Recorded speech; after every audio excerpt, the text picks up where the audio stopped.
사도신경으로 신앙 고백함으로 수예배 하나님께 드리겠습니다. 전능하사 천지를 만드신 하나님 아버지를 내가 믿사오며 그 외아들 우리 주 예수 그리스도를 믿사오니 이는 성령으로 잉태하사 동정녀 마리아에게 나시고 본디오 빌라도에게 고난을 받으사 십자가에 못 박혀 죽으시고 장사한 지 사흘 만에 죽은 자 가운데서 다시 살아나시며 하늘에 오르사 전능하신 하나님 우편에 앉아 계시다가 저리로서 산자와 죽은 자를 심판하러 오시리라. 성령을 믿사오며 거룩한 공예와 성도가 서로 교통하는 것과 죄를 사하여 주시는 것과 몸이 다시 사는 것과 영원히 사는 것을 믿사옵나이다. 아멘. 찬송가 214장입니다.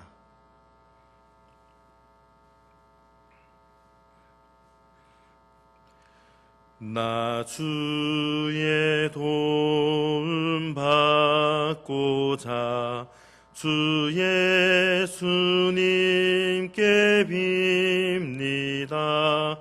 그 구원 허락하시사 날 받아주소서. 내 모습 이대로 주 받아주소서. 날 위해 돌아가신 주 날 받아주소서. 큰 죄에 빠져 영죽을 날 위해 피 흘렸으니 주 형상대로 빚으사 날 받아주소서. 내 모습 이대로 주 받아주소서. 날 위해 돌아가신 주 날 받아주소서.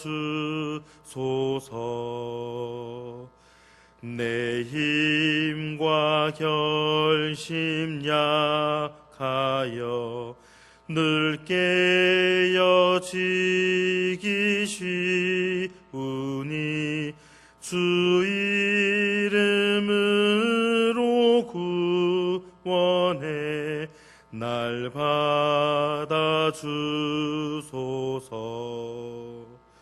내 모습 이대로 주 받아주소서.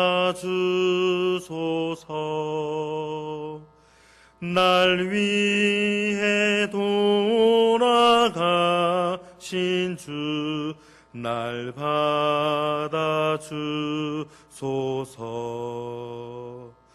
내 주님 서신 발 앞에 나 꿇어엎드렸으니 그 크신 역사 이루게 날 받아주소서. 내 모습 이대로 주 받아주소서. 날 위해 돌아가신 주 날 받아주소서. 아멘. 오늘 우리에게 주신 하나님 말씀을 찾겠습니다. 오늘 말씀은 여호수아 1장 5절에서 9절까지 말씀입니다. 구약성경 320쪽에 있는 여호수아 1장 5절에서 9절까지 말씀을 봉독하겠습니다. 내 평생에 너를 능히 대적할 자가 없으리니 내가 모세와 함께 있었던 것 같이 너와 함께 있을 것임이니라. 내가 너를 떠나지 아니하며 버리지 아니하리니 강하고 담대하라. 너는 내가 그들의 조상에게 맹세하여 그들에게 주리라 한 땅을 이 백성에게 차지하게 하리라.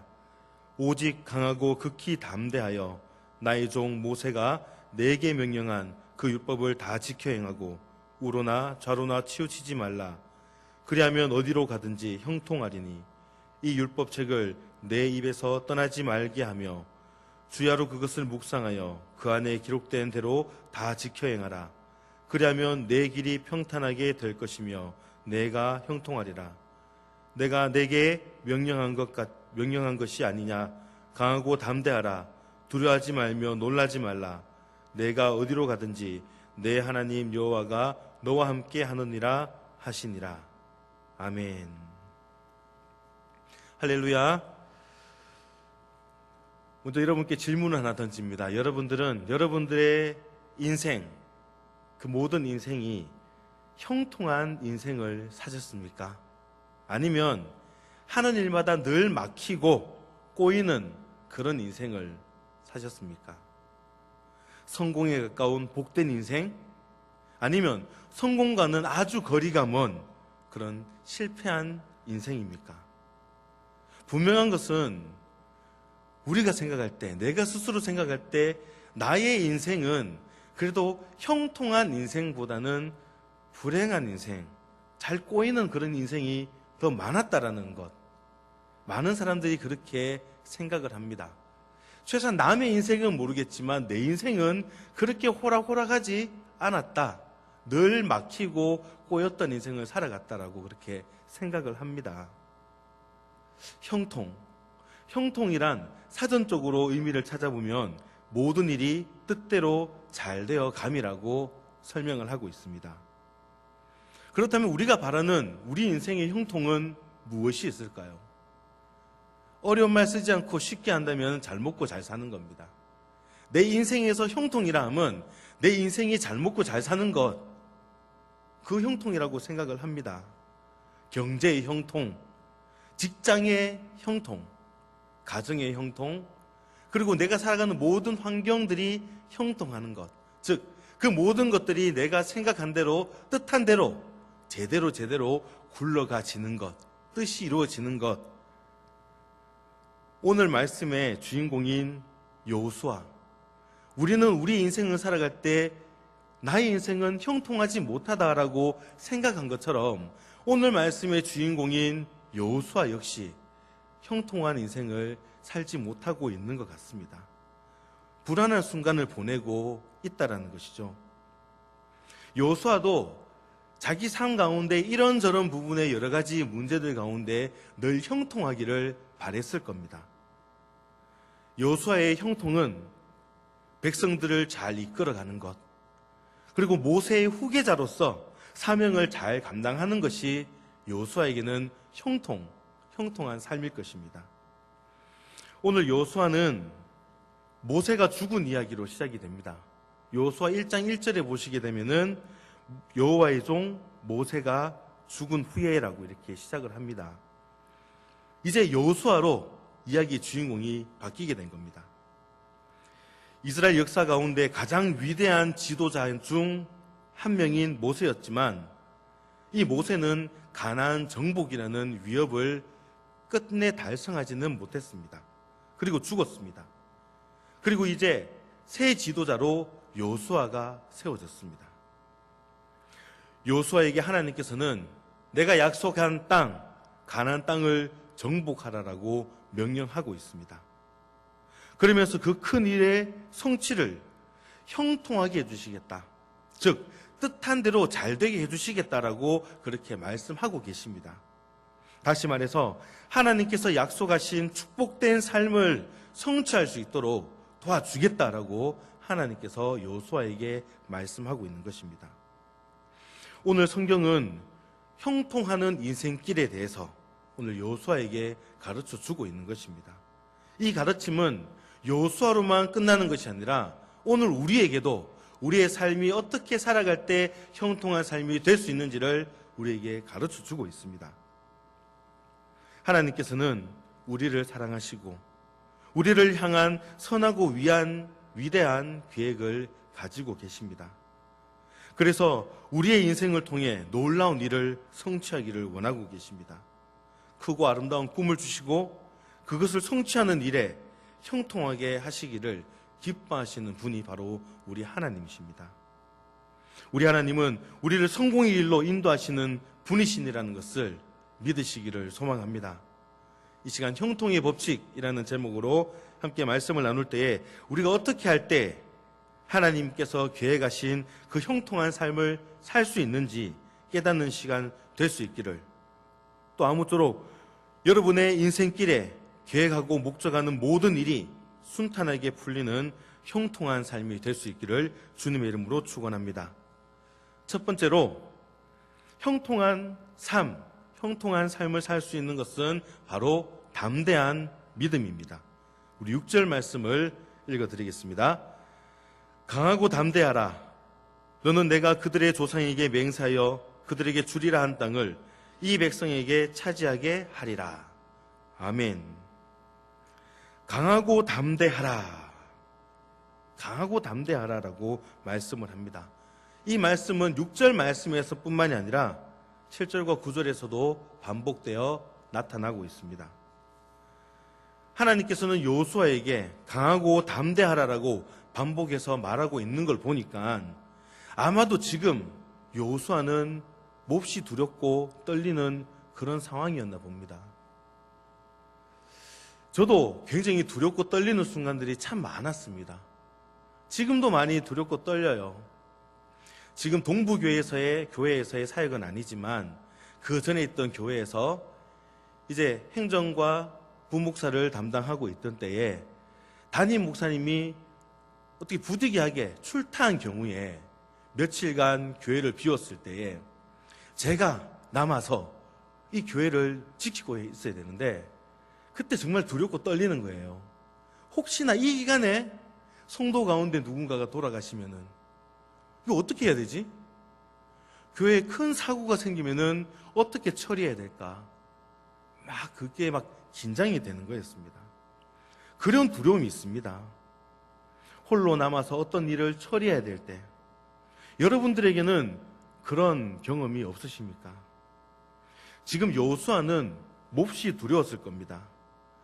늘 그가 존경하고 따랐던 절대적인 지도력을 갖춘 지도자였던 이 모세가 이루지 못한 그 대업을 달성해야 되는 그런 사명을 감당해야 했으니 이 여호수아가 얼마나 두렵고 떨렸겠습니까? 아직 여호수아는 그의 지도력도 충분하게 검증되지가 않았습니다. 그렇기 때문에 백성들이 여호수아를 따를 때에 정말 따를 것인지 아니면 시시하게 여기고 여기저기 반발을 일으킬지 알 수 없습니다. 아직은 조직을 정비하기 전이고 충성을 맹세하는 족장도 그리 많지 않았습니다. 그런데 하나님께서 나타나셔서 모세가 죽었으니 이제 네가 일어나서 이 백성을 이끌고 강을 건너가서 저 약속의 땅, 가나안 땅을 정복하라라고 말씀을 하고 있는 거예요. 스스로 보기에도 자신이 그런 큰 일을 전혀 해낼 수 있을 것 같이 보이지 않습니다.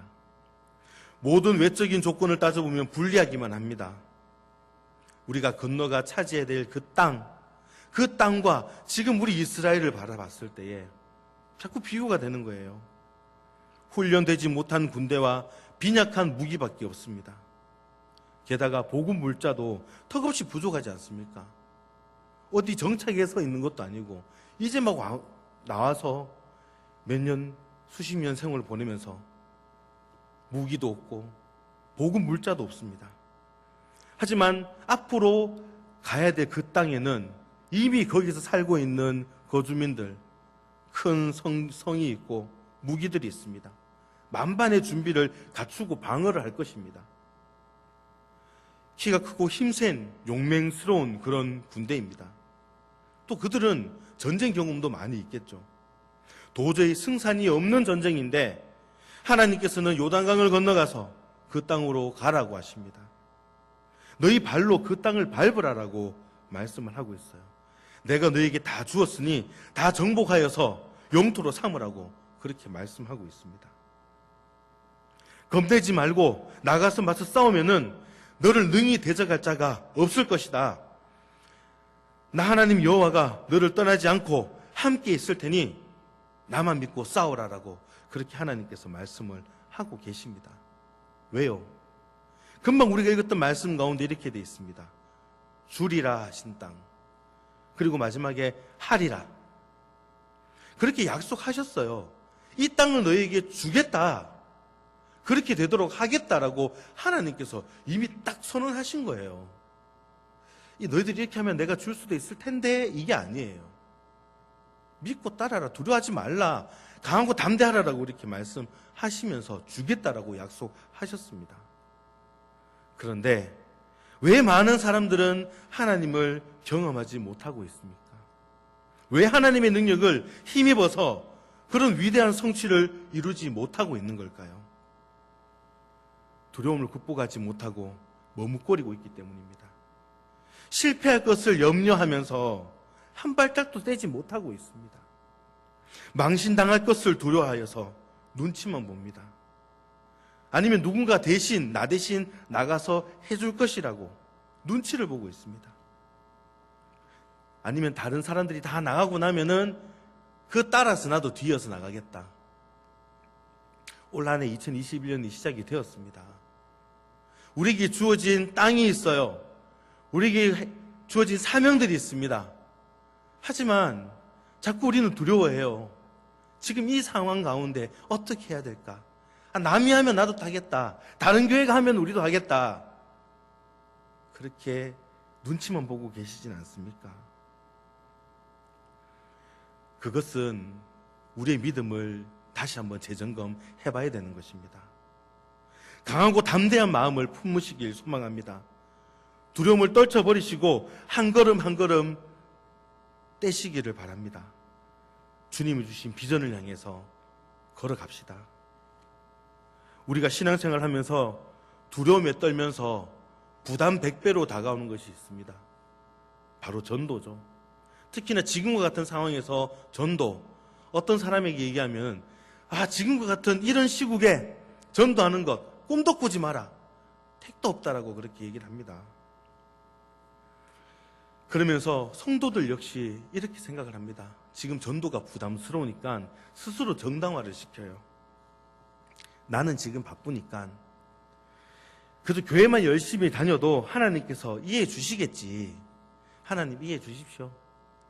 막 타협을 합니다. 오늘 내가 좀 살아가고 먹고 살 것을 좀 다 해결하고 난 다음에 그 전도하겠습니다.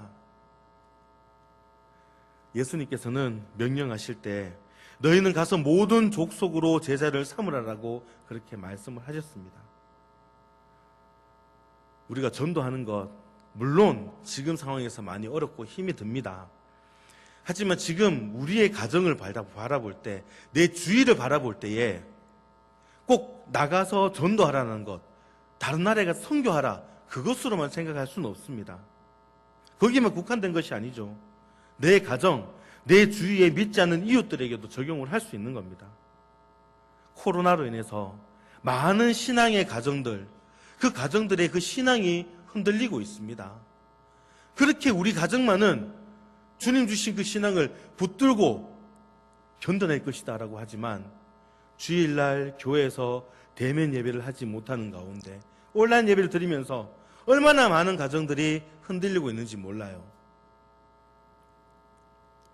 주님께서는 가만히 있지 말고 복음 들고 구원받지 못한 사람에게 가라고 하십니다. 두려워 말고 담대한 믿음을 가지고 나아가라. 그러면 내가 승리하도록, 형통하도록 그렇게 해주겠다. 이 하나님의 약속의 말씀을 믿고 붙들고 나아가라라고 그렇게 말씀하고 있습니다. 우리의 삶은 두려움으로 가득 차 있습니다. 사업의 실패 때문에, 사람과의 관계 때문에, 날마다 기도는 하지만 평안이 없는 신앙생활 때문에. 사랑하는 성도 여러분, 실패 이제 두려워하지 마시고 도전하십시다. 사람들에게 거절당할 것을 겁내지 말고 도전을 합시다. 올바른 신앙생활을 위해서 하나님을 기쁘시게 하는 그런 삶을 살기 위해 하나하나 살펴보며 도전할 수 있기를 소망합니다. 그렇게 우리가 나아갈 때에 하나님께서 반드시 형통케 해주실 것입니다. 하나님 주신 능력을 사용하여서 그 위대한 일에 도전하십시오. 틀림없이 크게 성공하는 아름다운 인생이 될 줄 믿습니다. 이 말씀을 믿고 그대로 따르며 강하고 담대한 믿음으로 형통한 삶을 살아가는 저와 여러분들 될 수 있기를 소망합니다. 두 번째로 우리가 형통한 삶을 살 수 있는 것은 바로 좌우로 치우치지 않는 것입니다. 7절 말씀을 읽겠습니다. 오직 강하고 극히 담대하여 나의 종 모세가 내게 명령한 그 율법을 다 지켜 행하고 우로나 좌로나 치우치지 말라. 그리하면 어디로 가든지 형통하리니. 아멘. 하나님은 목표를 정하여서 시선을 집중하고 우로나 좌로나 치우치지 말라고 하십니다. 우로도 갔다가 좌로도 갔다가 하지 말라는 거죠. 그렇게 하면 어디로 가든지 형통할 것이다 라고. 핵심은 그거예요. 하나의 목표를 보고 나아가라. 동물의 왕국이라는 그런 TV 프로가 있었습니다. 사자가 육식 동물들이 초식 동물을 이렇게 사냥하는 것. 이 사냥하는 모습 보면은 이 짐승은 초식 동물을 바라볼 때에 여러 마리 보는 것이 아니라 딱 목표한 하나만을 보고 달려듭니다. 사실 여러 마리 보고 달려들 수가 없어요. 하나만을 딱 보고 제일 약하고 힘들어 보이는 그것을 목표로 잡습니다. 그리고 결국에 성공을 하죠. 우리가 잘 아는 이솝우화에는 이와 정반대되는 이야기가 있습니다. 어떤 사자가 배가 고파서 짐승을 찾다가 토끼를 잡았어요. 토끼를 잡았습니다. 근데 그 순간 앞으로 빠르게 사슴이 뛰어갑니다. 그러니까 이 사자는 토끼 잡아놓은 거 딱 놔두고 그 사슴을 쫓아갑니다. 근데 사슴을 따라가다가 옆에 또 노루가 나타나네요. 노루를 또 따라갑니다. 그러다가 사자는 사슴도 놓치고 노루도 놓쳤습니다. 그때 문득 떠올랐던 게 아까 내가 토끼를 잡아놨었지. 토끼 잡아놓은 곳에 오니까 어떻게 됐을까요? 다른 짐승이 토끼를 물고 간 거예요. 하나도 얻지를 못했습니다. 다 잡으려고 해서는 안 됩니다.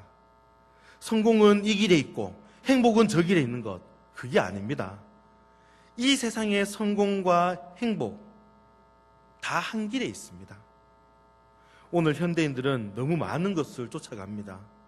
재물도 쫓고 명예도 쫓고 쾌락도 쫓고 권력도 쫓습니다. 그래서 하나도 얻지 못하는 공허함과 허무함과 또 헛된 수고와 그 좌절, 낙심을 경험하게 되는 것입니다. 행복도 하나를 쫓아야 돼요. 그 하나가 뭘까요? 그 한 길이 뭘까요? 바로 하나님입니다. 하나님 안에 진정한 성공이 있는 것입니다. 그러니 우리는 하나님 한 분만 쫓아가야 되는 것입니다. 하나님 주신 비전을 이루는 것이 가장 아름다운 성공의 비결입니다. 성공이에요. 하나님께 인정받고 하나님이 주시는 은혜를 풍성하게 받아 누리는 것이 성공 중에 성공이라고 할 수 있습니다. 형통 중에 형통입니다. 하지만 그런 성공을 얻기 위해서 열심히 살아가지만 때때로 많은 유혹이 우리의 삶을 가로막습니다. 내 앞을 막습니다. 그래도 세상에 다른 것이 더 좋아 보여도 목표를 바꿔서는 안 됩니다. 끝까지 하나님께서 정해주신 그 표대를 따라가야 되는 것입니다. 어떤 사람이 세상적인 성공이 더 화려하다고 그렇게 자랑을 해도 유혹이 되어도 솔깃해서 따라가면 안 되는 것입니다. 세상적으로도 화려하고 정말 잘 살고 싶고 유명해지고 싶고 많은 것을 누리고 싶은데 그것과 동시에 신앙적으로도 고귀하게 쓰임받고 신령한 은혜를 풍성하게 누리고 싶어하고 계시지 않습니까? 어찌 보면 그것은 욕심일 수가 있습니다. 한 가지 목표를 정해야 되는 거예요. 이거부터 하고 이거를 따라야 되는가? 세상적인 거 다 채우고 나서 그 다음 신앙적으로 채워야 되는가? 성경은 그렇게 얘기하지 않습니다. 둘 다 사실 원하잖아요, 우리는. 그런데 뭐부터 우리가 해야 될까요? 이 말씀에 확실한 답이 있습니다. 너희는 먼저 그의 나라와 그의 의를 구하라. 그리하면 이 모든 것을 너희에게 더하시리라. 우리가 영적으로 성숙하게 되려고 할 때 반드시 유혹이 찾아올 겁니다. 우리가 주를 위해 헌신하고 좋은 열매를 맺으려고 할 때마다 유혹이 찾아올 거예요. 세상이 화려하게 보이게 되고요. 믿음으로 주를 위해 달려가다 보면 세상적으로 낙오되어서 초라하게 될 것 같은 그런 불안함이 생기게 될 겁니다. 그래서 많은 사람들이 세상으로 치우치는 경우가 너무나 많은 겁니다. 그러다 보면 그동안 받았던 은혜들은 식어져 버리고 맙니다. 그렇게 시간을 낭비하다가 어느새 평안도 기쁨도 그렇게 눈물로써 받았던 감격과 은혜도 다 사라지고 영혼의 황폐함을 깨닫고 울며 그렇게 몸부림치게 될 겁니다. 하지만 그렇게 되었을 때에 회복은 또 쉽습니까? 회복도 어려워요. 히브리서 3장 14절에 이렇게 말씀하고 있습니다. 우리가 시작할 때에 확신한 것을 끝까지 견고히 잡고 있으면 그리스도와 함께 참여한 자가 되리라. 아멘. 여러분, 왼쪽으로 치우쳐서도 안 됩니다. 오른쪽으로 치우쳐도 안 됩니다. 오직 표대를 정하고 똑바로 달려가야지만 목표를 이룰 수가 있습니다. 우리가 잘 알고 있는 바울의 표대는 무엇이었습니까? 예수 그리스도의 잡힌 바 된 그것을 잡는 것. 하나님께 받을 그 부르심의 상이었습니다. 여호수아에게 표대는 무엇입니까? 약속의 땅인 가나안 정복이었습니다. 그것 외에는 다른 것에 관심 가지려고 하지 않았습니다. 여러분의 표대는 무엇입니까? 좌로나 우로나 치우치지 않되 그것이 하나님의 영광을 위한 것, 하나님을 위한 것에 집중할 수 있기를 소망합니다. 표대를 바라보고 좌로나 우로 치우치지 않을 때에 우리는 성공할 수 있습니다. 형통할 수 있습니다. 오늘 그런 형통함의 주인공이 될 수 있기를 주님의 이름으로 축원합니다. 마지막으로 세 번째입니다. 형통의 삶을 살기 위해서 바로 말씀을 사랑하고 순종하는 것입니다. 우리 8절 말씀을 읽겠습니다. 이 율법책을 내 입에서 떠나게 하지 말며 주야로 그것을 묵상하여 그 안에 기록된 대로 다 지켜 행하라. 그리하면 내 길이 평탄하게 될 것이며 내가 형통하리라. 아멘. 약속의 땅을 정복하라라는 그 사명을 주시면서 하나님께서 약속하시기를 이렇게 또 말씀을 하고 계십니다. 이 율법책을 내 입에서 떠나지 말게 하며 주야로 그것을 묵상하여 다 지켜 행하라라고 그렇게 말씀을 합니다. 그것이 그리고 형통의 비결이라고 얘기를 해요. 형통하는 인생, 성공하는 인생의 조건으로 다른 것을 내건 게 아니라 이 말씀을 묵상하라는 것, 사랑하라라고 하신 것. 이것은 무엇을 의미합니까? 정말 사랑해야 될 것이 하나님의 말씀인데 하나님을 사랑하지 않고 하나님을 멀리하고서 진정한 성공을 이룰 수 없다라는 것을 알려주고 있는 것입니다. 형통의 근원은 하나님께 있습니다. 하나님께서 함께 하셔야만 되는 것입니다. 하나님이 도와주셔야만 됩니다. 따라서 하나님을 의지하는 자에게 형통의 복이 있는 것입니다. 날마다 말씀을 묵상하고 밤낮으로 읽는 사람들, 그리고 매일 말씀에 귀 기울여서 순종하는 사람은 하나님을 진심으로 사랑하는 사람입니다.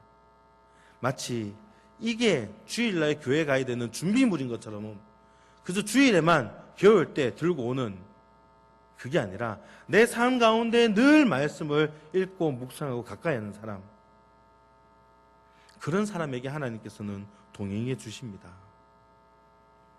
어려운 것도 쉽게 풀 수 있는 그런 능력을 공급해 주십니다. 하나님께서는 말씀으로 인도하시는 분이십니다. 우리 시편 1절, 2절과 3절 말씀을 읽겠습니다. 오직 여호와의 율법을 즐거워하여 그의 율법을 주야로 묵상하는도다. 그는 시냇가에 심은 나무가 철을 따라 열매를 맺으며 그 잎사귀가 마르지 아니함 같으니 그가 하는 모든 일이 다 형통하리로다. 아멘. 여기에도 형통이 있어요. 복 있는 사람은 오직 여호와의 율법을 즐거워하여 그의 율법을 주야로 묵상함으로 철을 따라 열매를 맺고 그 잎사귀가 마르지 아니하고 그 모든 일들이 다 형통하다라고 그렇게 말씀하고 있습니다. 하나님 말씀을 사랑하며 묵상하는 그런 삶을 살게 되면 금방 읽었던 이런 복을, 형통의 복을 얻게 되는 것입니다. 여러분, 항상 말씀을 즐거워하며 살 수 있기를 소망합니다. 우리의 지식 가운데 성경 인물들 중에 형통의 삶을 살았던 인물들이 참 많이 있습니다. 그 가운데 대표적인 사람을 한 명을 또 꼽자면은 바로 요셉입니다. 요셉처럼 형통한 인생을 산 사람은 많지 않습니다. 요셉은 억울하게 형들로 하여금 노예로 팔렸습니다. 하지만 큰 나라 애굽의 총리가 되었습니다. 하나님이 요셉과 함께함으로써 형통했습니다. 그의 형통함을 모든 사람들이 부러워했습니다. 요셉은 자신의 현실이 하나님께 버림받은 느낌의 그런 많은 일들, 그것들을 반복하여 만났지만 그는 하나님의 인도하심의 과정이라는 것, 그것을 의심하지 않았습니다. 자신의 앞길에 반드시 하나님이 약속하신 위대한 꿈이 성취될 것을 의심치 않고 하루하루 하나님과 동행하는 그런 삶을 살았습니다. 하나님을 원망치 않고 경건하게 살았어요. 그러자 하나님은 요셉을 30세에 애굽의 총리의 자리에 오르게 하셨습니다. 기근으로 온 국민이 힘들고 죽어갈 위기를 슬기롭게 풀어서 자국민과 주변 나라의 국민들을 모두 살리는 역사상 위대한 정치가로 높여주셨습니다. 그리스도인의 성공은 바로 하나님 뜻대로 사는 것입니다. 그렇습니다. 성공은 하나님의 뜻대로 되는 것입니다. 형통은 하나님의 뜻대로 되는 겁니다. 인생은 결단의 연속입니다. 성공한 사람들은 인생의 전환점에서 중요한 결단을 했던 공통점을 가지고 있습니다. 오늘 여러분들도 결단할 수 있기를 바랍니다. 오늘부터 정말 말씀을 사랑하고 순종하리라라고 결단하기를 바랍니다. 하나님 주신 비전만을 바라보면서 한눈 팔지 않겠다, 그렇게 결단하시길 바랍니다. 두려움에 굴복하지 않고 믿음으로 위대한 일에 도전하겠다라고 결단하시길 바랍니다. 하나님께서 여러분들을 형통하게 하실 줄 믿습니다. 오늘 그 형통함으로 우리 모두가 성공한 인생이 되어서 하나님께 감사하는 저와 여러분들 될 수 있기를 주님의 이름으로 축원합니다. 기도하겠습니다. 사랑과 은혜가 풍성하신 하나님 아버지, 감사합니다. 우리에게 하나님을 예배할 수 있는 또 이 예배 시간을 허락하여 주시고, 특별히 한 해를 출발하는 또 이때에 우리가 생각해 보면서 너무나 어려운 시기 가운데 보냈는데 이제는 좀 형통했으면 좋겠다라고 생각하는 그런 성도들이 참 많이 있습니다. 하나님, 우리의 형통은 다른 곳에 있는 것이 아니라 담대한 믿음에 있고 또 하나님만을 바라보는 데에 있다라는 것, 좌우로 치우치지 않고 하나님만을 바라보며 말씀만을 가지고 살아가는 데 있음을 다시 한 번 더 깨닫습니다. 하나님, 우리가 정말 형통하기를 원합니다. 하지만 세상 안에서 세상 것만 바라보면서 형통하기를 바라는 것이 아니라 하나님을 먼저 찾으며 하나님을 기뻐함으로 인하여서 다른 모든 것들도 허락해 주시는 그 하나님을 기대하기를 소망합니다. 하나님, 그런 형통함을 우리의 삶에 허락하여 주시옵소서. 감사드리며 걸어가신 예수님의 이름으로 기도하옵나이다. 아멘.